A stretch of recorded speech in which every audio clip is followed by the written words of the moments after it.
Hello, ladies and gentlemen. It's a chess program on IBM Pod TV. My name is Sasha Starr, and I would like to introduce our esteemed guest, Professor Kenneth Regan. Welcome to the show, Ken. Yes, and I can say, by the way, you can really call me professor because I'm being promoted to full professor. Uh, so, Mhm. so it's a result of various things, including the chess work, but others, my co-authorship of a textbook on quantum computing and some recent research with people at IBM also helped. Um, so, but anyway, yeah, it's been an amazing sports week. I have to say that the dominant figure in my sports week is Rafael Nadal, more than anything in chess. Actually, he's struggling right now against Alexander Zverev. It's an incredible match. I was watching the first set, which is incredible, including tiebreak, and the fight was just Yes, phenomenal. he was down 6-2 and came back to win the tiebreak. Absolutely. Yeah, incredible. And another incredible match was Djokovic when Djokovic was leading third set 5-2. And Mhm. on 5-3, he had two set points. And somehow Nadal miraculously survived that and even won it and then won tiebreak. That's just really. But I'll tell you, the quality of the tennis, the way he's retrieving absolutely incredible Yes, balls that nobody else would even touch them. That's really. This is actually right. where it's elevated him on a level of Federer and even surpass him because Federer, some of the balls, he would think that, okay, it's done, it's over. Because uh, 999 players out of 1,000 would never even touch the ball. Yeah. Yet Nadal retrieved those balls, and Federer had to hit the extra ball. And sometimes he was just not there mentally to do it, and Right. that's how Nadal basically Right. elevated himself to the same level. And now, as we see, he surpassed. And right now, the big factor in the match, and this may segue to some things we talk about in chess, is that the match is being played with the roof closed. It looks like it's night. That's Yeah. because there's thunderstorms in Paris, and it's also Hmm. very humid, and it is humid inside the room. Nadal is soaking, but most in particular, Nadal is complaining that the humidity is making the balls heavy, and they're feeling as if they are grapefruit sized. So he's therefore not able to make them go as fast. And so that somehow he feels that that is obstructing his game. He's not able to play his touch tennis as well as he can. Well, And I in think this set, the second set, he has been broken all four of his service games, yet he has broken Zverev four times. So exactly, this works both ways because we know how powerful Zverev is on his serve specifically, and the speed of his balls is incredible. So, in fact, that probably slows down Zverev as well and makes Nadal defend somewhat easier. But again, that's something what doesn't exist in chess when there is a roof closed in chess tournament or it's open in chess tournament. It doesn't affect the performance of players that much in chess as much as in tennis, right? right, yeah, yeah. Mhm. That's right. It does not. And I have not yet gotten to the point of doing research on the effect on chess of things like playing two rounds in one day, or there Mhm. was one tournament in Mexico where the venue was extremely cold. And so there's a question of whether that had any effect on the tournament. So I've not actually looked at playing conditions. Uh, but what I am interested in is the effect of competition conditions, Yes. and and in particular with the current Norway chess setup. Now, Norway chess. Let's see. Did Norway chess happen in 2020? Let's see. Oh, yes, it did. So just take a look. Okay, no, that's right. Oh no, 2021, 2020. I'm looking through my files. Oh, Um, sure. and so the situation, yeah, there it is. Um, and the situation with Norway chess that distinguishes the tournament is that the players play the game, and if the main game is drawn, then they immediately play an Armageddon blitz with rather longer than blitz time controls, with Mhm. the rule that white gets 10 minutes and black gets 7. Um, With a draw odds. yeah, with draw odds, yeah. So so I'm wondering though if that so it has the advantage, of course, that every pairing has a result, has a winner, just like Mhm. in the NHL where you don't have tied games anymore. There's a quick overtime and a shootout. But I'm wondering whether that is setting up to that there are more draws. It's whether it's increasing the safety which people play the main game based on how they judge their chances in the Armageddon game. Ken, do you think there could be probably enough data pretty soon to come to the conclusion is that if that's a setup and most of the games will be drawn and going into Armageddon, who needs then main games anyway? Why don't you play just Armageddon with the time control of, say, white has 20 minutes or say 25 minutes and black has, say, 70 minutes with the draw odds, and that's all the tournament. You don't need main draw games. Yes, but we can debate that point philosophically.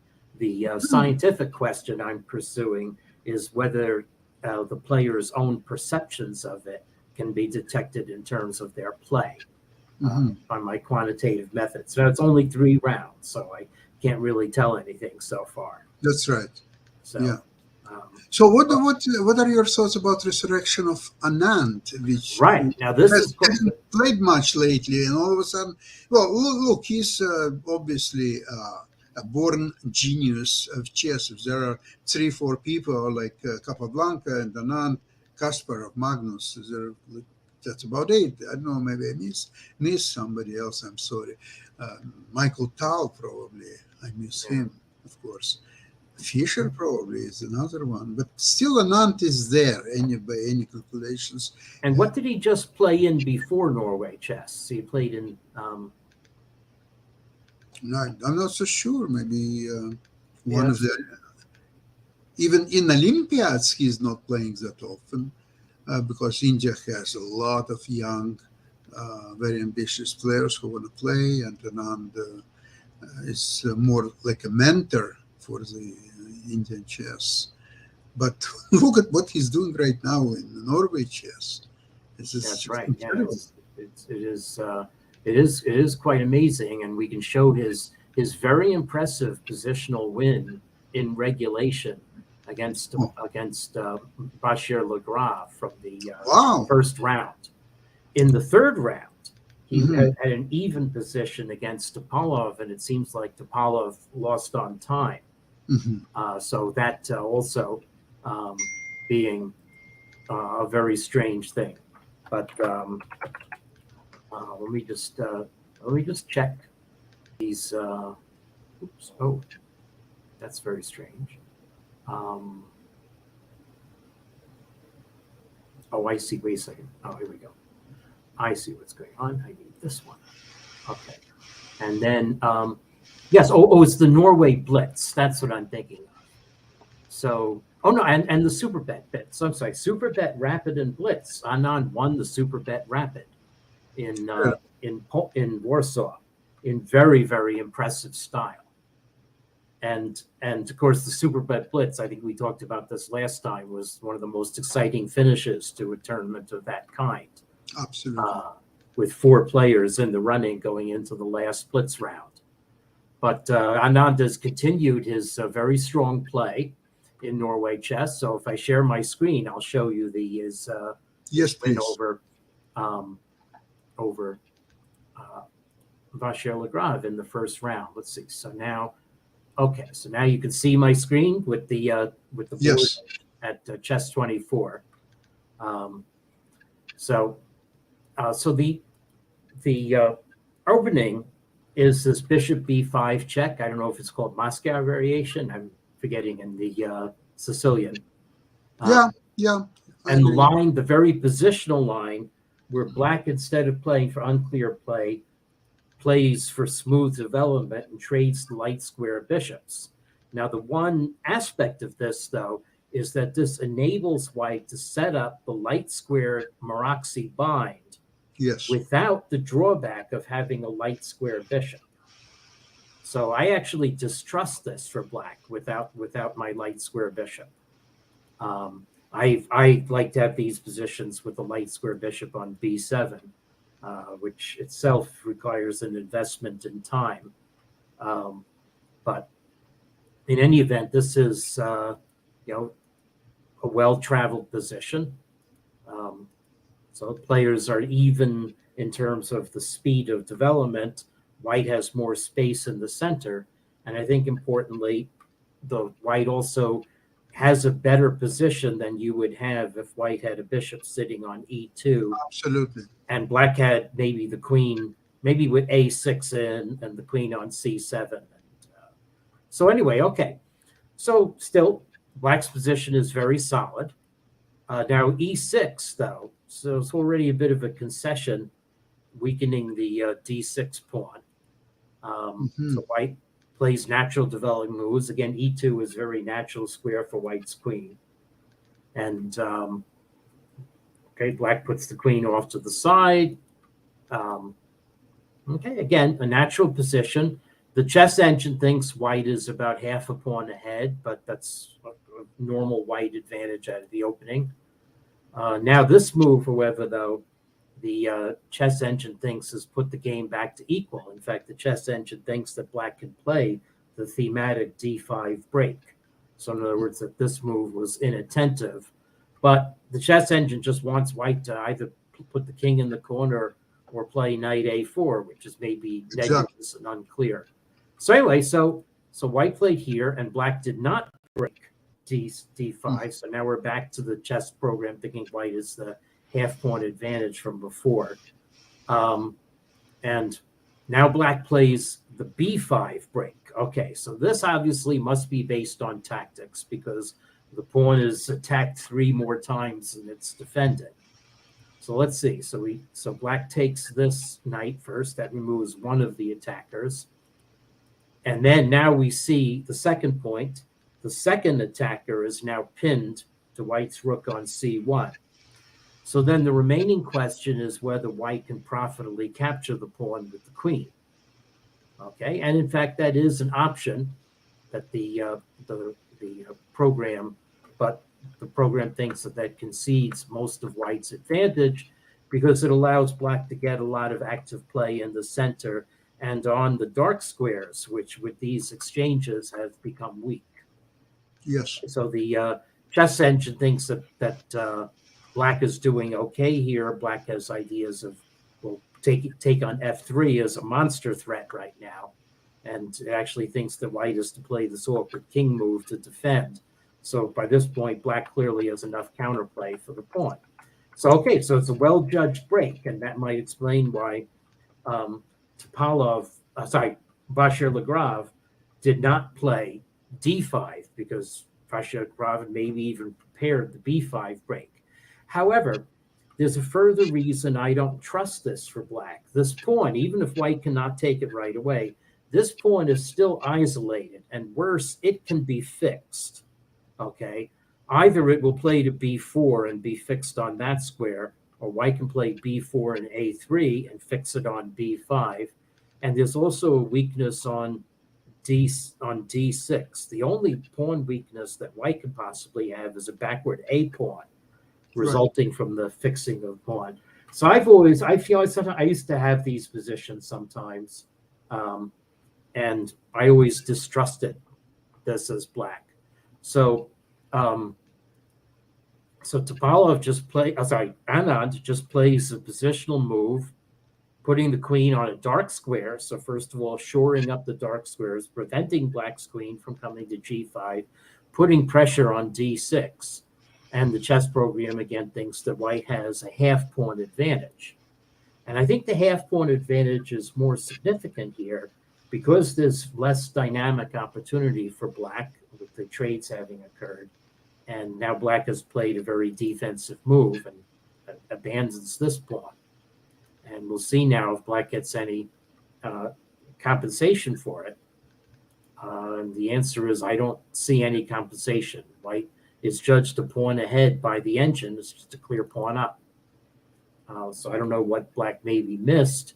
And this is a very strong move, anchoring the rook on d6. Black's knight cannot capture it because that would make not enough defenders of the rook on d8.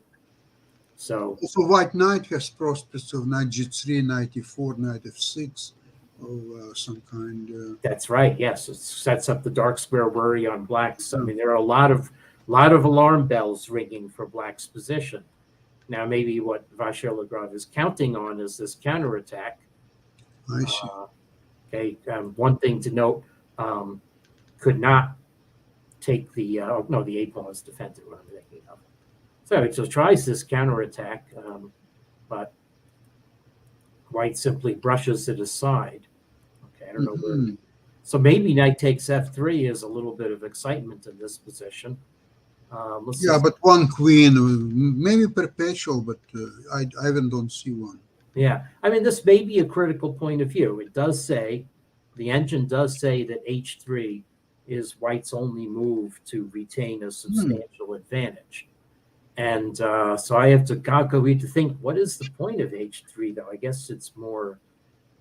The threat is f4 after h3. Oh, I guess, okay, threat is f4. And I guess also, is it taking some of the sting out of black's sacrifice on f3? I guess actually, maybe, I don't know. Okay, well, anyway, so h3, rook b5, desperate counterattack. And there's your move f4.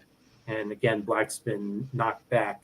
And I guess it's important to say why black could not take the knight, because white's rook would go to the check. This is very pretty.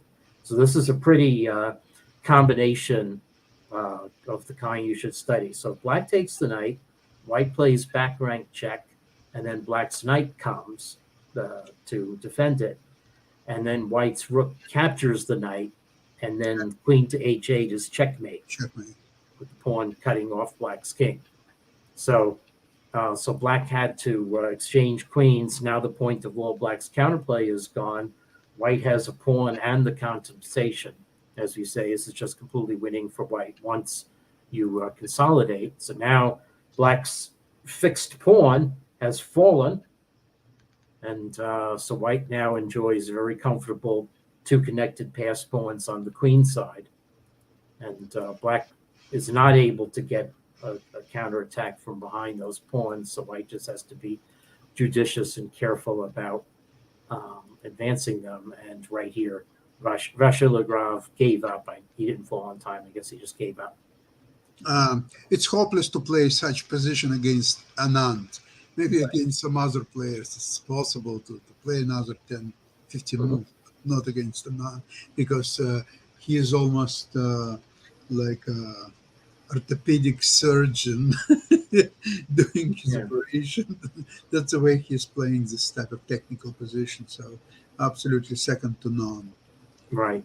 Now Anand, was a teenage player, sometimes even on the New York City chess scene in the 1980s, and he was known as a speed demon.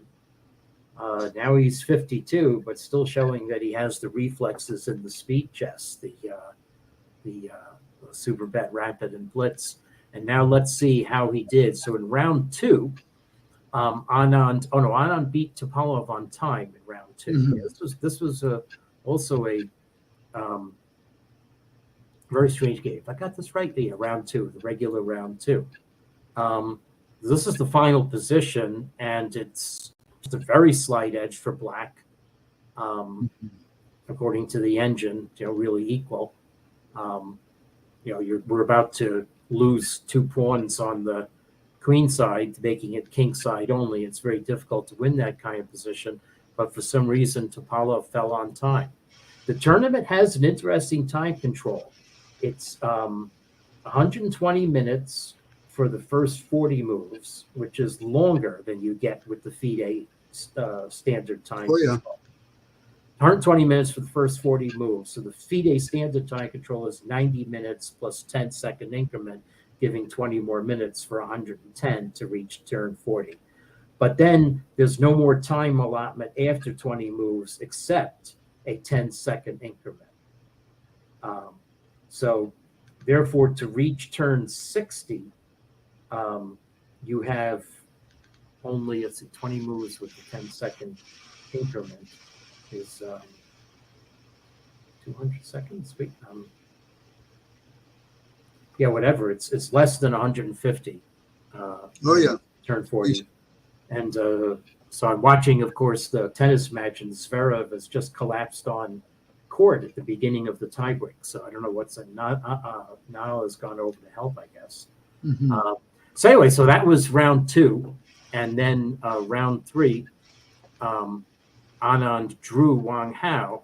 So they played now by the rules an Armageddon tiebreak, and this also very impressive because Anand won material early on, and Wang Hao was unable to produce a fortress with it. So we'll show this game as well. Okay, great. Yeah, so this is the so I played through this game.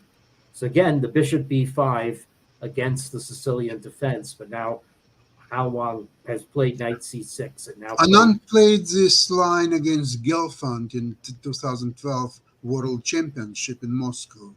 The Gelfand was playing e6, and Anand was taken on c6 knight. Yeah, let's see. Is he? So yeah, so this is a very uncompromising chess. Wow, Zverev is really injured. He's being helped off the court. Wow, or being helped up to his feet. Okay, so so I don't know if this is how much this is theory or not. It looks this is a position I would love to have as white. Yeah. Because I see bishop on c4 hitting f7. I see black is an extra pawn, but it's doubled. And doubled and isolated. Development too. Yeah. However, the engine thinks that black is fine after playing d6. So what do I know? Maybe the strength of the e5 square is what matters. But I would be very, very, afraid. I'm 2 moves away from castling. I've got a weak f7 square. White has very open development. So, but now black played h6, and this now, as you see from the engine evaluation, this was one indulgence too many. So, and I guess they're out of prep by now. The engine said black should just play the obvious move, knight f6, and then is fine. But okay, so h6, I guess black is worried about knight g5 in that case. But now bishop d5, it doesn't like that move. It wants white to play, again, a very obvious move, queen b3, hitting f7. Okay, so I realize I should be more interpretive than just giving engine lines, but it's a reality of modern chess that the masters will go over and reevaluate their prep with these engine lines. So it's important to get to the bottom of why, after these exchanges in the little position that you see on the screen, why the engine thinks that black has to slink away with king f8 rather than play a more active move like knight f6. Okay, but anyway, Anand did not do that. Anand takes a slower approach to the game and plays the bishop on a strong square. I must say I'm puzzled by that move. But here we go. It's now the knight c4 was vacated for white's knight to hit d6. But all right, so I won d6. Maybe I'm not so impressed. The engine is not so impressed. Oops, now I don't know why. I guess black. Okay, I guess the knight d6 coming into f7 was a worry. Okay, so h3. Now black gets. Now, one important point here is that black could not capture on d5 with the queen because of this fork. So black has to play knight e7, which entails some waste of time. But black is going to come out a pawn ahead. Even pawns. And this position here, said to be dead even, according to the engine, looks dead even on the board.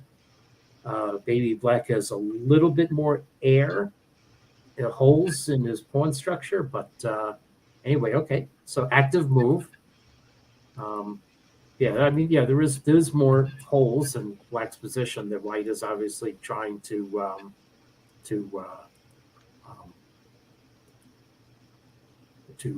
evaluate, but it should not be impressive. So it's interesting is where does black go wrong? And the funny thing is, black apparently went wrong on uh, an obvious move because Wang Hao misjudged the effect of white's capturing the bishop on c8. So the engine says black should just develop the bishop and white is slightly better. But Wang Hao played this, and the white captures this.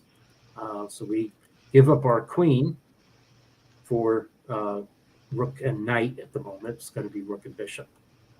And actually, the engine thinks that white should have preserved the bishop with bishop f4. Now, there's a really beautiful tactic coming up that I'm very surprised. Well, I guess I'm not surprised in a blitz game, in an Armageddon game that the players did not see. Okay, so you have to remember that this was an Armageddon blitz game. Okay, so now, so this now, let's see. So it's on the next move, right? So now this is a really beautiful tactical point that the players did not see. Okay, and this is the fact that black can basically gain a repetition by playing h5. So h5, in essence, traps white's queen in this position. It's very surprising. But now let's look at where white's queen can go. Well, white's queen can't go back to e2 because the knight forks the queen and rook. Okay. If white's queen goes to f3, then black plays rook f6, and white's queen really is trapped because it can only go to e2, and then you have the knight fork again. Okay. So the only other options are h4 or f4, but they lead to the same thing. You play queen h4, bishop f6, queen f4, and bishop e5. Yep, Now that's there's no play. White goes h6, black plays bishop g7. Okay, so it's going to be perpetual attack on the white queen. Retreat to f3, rook f6 is still on. And the last tactical point is white cannot capture black's knight because bishop h2 check wins the queen.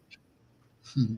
So Wang Hao could have forced a draw by attacking white's queen, but did not see it. So instead, Wang Hao played this b4 move. And I have to say, I cringe at that move because it's fixing the pawn on a dark square, opening up more diagonals for white's queen. I guess the point was to anchor a piece on c6, but it's a lousy trade-off. And now white just sets up this beautiful battery on the d file. Now, there's one more positional principle worth mentioning, is that when you are down in exchange, as white is kind of here in terms of the rook situation. Let's go. Wait, maybe I've got this backwards. Yeah, no. I guess you don't want to trade rooks if you're down in exchange. So I'm sorry, I had this backwards. I guess with white having the superior force here, it's in white's interest to try to trade rooks, and you'll see that's exactly what Anand does. So I guess by trading rooks, now black's rooks cannot be coordinated together. Rook and bishop do not coordinate as well. And so white's queen is now free to wreak havoc on black's position. And, the evaluation bounces a little bit up and down. And you might think black is solid with the centralized rook and the pawns. But white is just able to gain great activity.